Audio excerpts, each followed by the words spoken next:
নমস্কার বন্ধুরা, Indian veg food চ্যানেলে আবার আমি আজকে একটা রেসিপি নিয়ে চলে এসেছি। রেসিপিটা হচ্ছে দুধ দিয়ে পটল। আমরা তো সব রকম ভাবেই পটল খাই, পটল ভাজা, পটল কালিয়া, পটলের ঝোল। আজকে আমি দুধ পটল করে দেখাবো খুব অল্প মশলা দিয়ে। এই রেসিপিটা একদম বাচ্চা থেকে বড় সবাই পছন্দ করবে, কোনো রিস্ক থাকবে না, একদম হালকার মধ্যে করবো। চলুন রেসিপিটা দেখে নিই। আর যারা যারা আমার চ্যানেলে নতুন তারা সাবস্ক্রাইব করুন। দুধ পটল করার জন্য এখানে আমি 300 গ্রাম পটল নিয়েছি। পটলটা দেশি পটল। পটলটা আমি বাজার থেকে নিয়ে এসে একবার আমি ভালো করে ধুয়ে নিয়েছি। এবার আমি নিয়ে নেবো পটলের গাগুলো, এখন ছুলে নেবো ভালো করে। দেখতে পাচ্ছেন এভাবে আমি ছুলে নিচ্ছি। আমি এখানে একটা ছুরি ব্যবহার করেছি, ছুরি দিয়ে আমি ভালো করে পটলটা ছুলে নেবো। খুবই সহজ, একটুখানি ঘষলেই উঠে যাবে।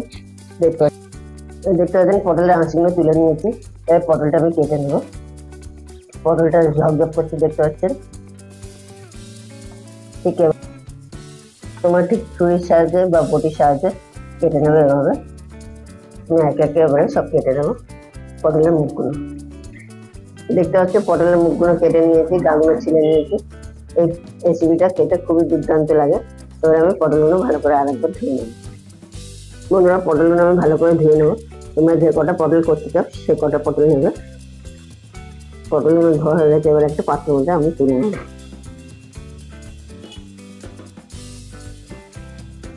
পটলগুলো আমি জল থেকে তুলে ভালো করে জল ঝরিয়ে নিয়েছি। এবার একটা বাটির মধ্যে আমি তুলে নেবো পটলগুলো। আমি বাটির মধ্যে পটলগুলো তুলে নেবো। এবার পটলগুলোর মধ্যে আমি সামান্য পরিমাণে নুন দিয়ে দেবো। এখানে আমি শুধু নুনই দেবো, অন্য কিছু দেবো না। এবার নুনটা দিয়ে আমি ভালো করে মাখিয়ে নেবো। পটলের মধ্যে হলুদ দিলে ভাজার সময় তেলটা পুরো কালো হয়ে যায়। পটলগুলো নুন দিয়ে আমার ভালো করে মাখানো হয়ে গেছে। এটা এখন আমার তৈরি। গ্যাসের মধ্যে আমি আগেই একটা কড়া বসিয়ে দিয়েছি, কড়াটা গরম হয়ে গেছে। সাদা তেল দিয়ে দেবো। এই রেসিপিটা করার জন্য সাদা তেল ব্যবহার করতে হবে। এবার পটলগুলো আমি তেলের মধ্যে দিয়ে দেবো। খুব বেশি গরম করলে পটলগুলো ফোসকা পড়ে যাবে। দিয়ে আমি ভালো করে নাড়িয়ে দিয়ে দেবো। গ্যাসের ফ্লেমটা একদম কম রাখতে হবে। আঁচটা কমিয়ে রেখে পটলটা আমি ঢাকা দিয়ে দেবো যতক্ষণ না পটলটা নরম হয়। দুধ পটল করতে গেলে দুধের তো অবশ্যই দরকার। এবার আমি দুধ নিয়ে নিয়েছি এখানে, জল দুধটা। তোমরা পারলে গুঁড়ো দুধও নিয়ে নিতে পারো। গুঁড়ো দুধ ব্যবহার করলে গরম জল দিয়ে ব্যবহার করবে। এটা এখন আমি ছড়িয়ে দেবো। 5 মিনিট পরে এবার ঢাকাটা আমি খুলবো। পটলগুলো এবার একটু নাড়িয়ে ছড়িয়ে দেবো। পটলগুলো গায়ে এক পাশ হয়েছে, যতক্ষণ না নরম হবে ততক্ষণ আমি এভাবে ভাজবো। আবারও আমি ঢাকা দিয়ে দেবো, দিয়ে 5 মিনিট পরে আবার খুলে দেবো। এবার এখানে একটা মশলা আমি তৈরি করবো। প্রথমে নিয়ে নেবো হলুদ গুঁড়ো 1 চামচ। এবার নিয়ে নেবো লঙ্কার গুঁড়ো 1 চামচ। আমি এখানে অন্য এমনি লঙ্কার গুঁড়ো ব্যবহার করেছি, তোমরা পারলে কাশ্মীরি লঙ্কার গুঁড়ো ব্যবহার করতে। এবার দিয়ে দেবো সামান্য পরিমাণে জল। জলটা দেওয়ার পরে এবারে মশলাটাকে ভালো করে গুলে নিতে হবে, যাতে দেওয়া না পাচ্ছি। এই মশলাটাকে আগে থেকে তৈরি করে রেখে দেবে। এবার এটাকে আমি সরিয়ে দেবো। এটা এখন আমি তৈরি। 5 মিনিট পর ফিরে আসলাম। এবার আমি ঢাকনা তুলে নেবো। পটলগুলো দেখতে পাচ্ছ ফুলে একদম লাল হয়ে গেছে, সফট হয়ে গেছে। দেখতে পাচ্ছে পটলগুলো আমার এতই সফট হয়ে গেছে।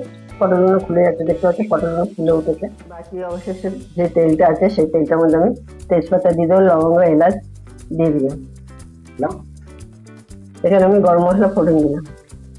এই গরম মশলাটা তেলের মধ্যে একটু নাড়াচাড়া করে নেবো। এবার যে মশলাটা আমি জলের মধ্যে করে রেখেছিলাম সেই মশলাটা কড়াই দিয়ে দেবো। মশলাটা আমি একটু ভালো করে নাড়িয়ে দিয়ে নেবো। এবার আমি দিয়ে দেবো আদা বাটা। এবার এটাকে আমি ভালো করে মিশিয়ে নেবো। খুব ভালো করে একটু মিশিয়ে নিতে হবে। এবার আমি একে একে পটলগুলো দিয়ে দেবো। এবার এটাকে ভালো করে নাড়িয়ে চড়ে নেবো, যাতে পটলের গায়ে মশলাটা ভালো করে লেগে যায়। ভালো করে নাড়িয়ে চড়িয়ে নিয়েছি। আবারও আমি কিছু সময়ের জন্য ঢাকা দিয়ে রেখে দেবো। তোমরা দেখবে জলটা শুকিয়ে যাবে, মশলাটাও খুব সুন্দর ভাজা হয়ে যাবে। তো বেশ কিছুক্ষণ পর আমি ঢাকাটা খুলবো। দেখতে পাচ্ছেন পটলের গায়ে থেকে জলটা শুকিয়ে গেছে আর তেলটা ছাড়তে আরম্ভ করে দিয়েছি। তার মানে পটলটা ভালো করে জমে গেছে। এরপরে যে দুধটা রেখেছিলাম সেই দুধটাকে আমি দিয়ে দেবো। পটলের দুধ পটল করবো মানে দুধ তো লাগবে। দুধটাকে এখানে দিয়ে ভালো করে মিশিয়ে নিতে হবে। যারা যারা আমার ভিডিওটা দেখছেন এই মুহূর্তে তারা যারা আমার চ্যানেলে সাবস্ক্রাইব করবেন, কমেন্ট করবেন, লাইক করবেন আর বেশি বেশি করে শেয়ার করবেন। ভালো করে মশলার সাথে মিশিয়ে নিতে হবে আর আঁচটাকে একদম কমিয়ে দেবে, একদম বাড়াবেন আঁচটাকে। এরপরে আমি এখানে দিয়ে দেবো হালকা 1 চামচ চিনি। মিষ্টিটা দিয়ে দেওয়ার পরে মিষ্টি ও কালার দুটোই বাড়বে। নুনটা একটু দেখে নেবেন, যেহেতু পটলে আমি নুনটা দিয়েই ভেবেছিলাম। নুন আর প্রয়োজন লাগবে না, যেহেতু নুন দেওয়া আছে। করে দিয়ে দেবো আমি এখানে 1 চামচ ঘি। নিরামিষ রান্না ঘি মিষ্টি না দিলে খেতে ভালো লাগে না, এগুলো অবশ্যই দরকার। যতক্ষণ না এটা জামাকা হচ্ছে ততক্ষণ এটা ফুটবে। বন্ধুরা, দুধ পটলের রেসিপিটা হয়ে গেছে, এবার আমি নামিয়ে নেব। বন্ধুরা, আমার দুধ পটল রেসিপিটা দেখতে পাচ্ছ কত সুন্দর কালার হয়েছে, খুব সুন্দর দেখতে।